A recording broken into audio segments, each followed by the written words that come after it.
Welcome to Fluent Phonics. Today we will focus on mastering the pronunciation of the word kneeled.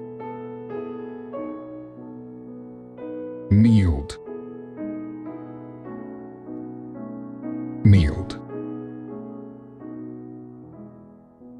Kneeled.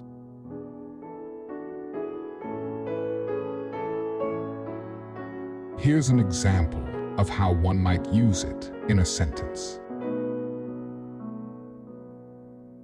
She kneeled down to tie her shoelaces before going for a run.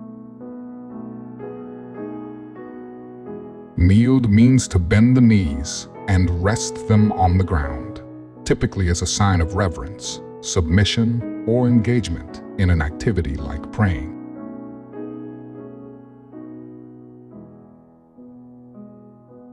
Thank you for your time.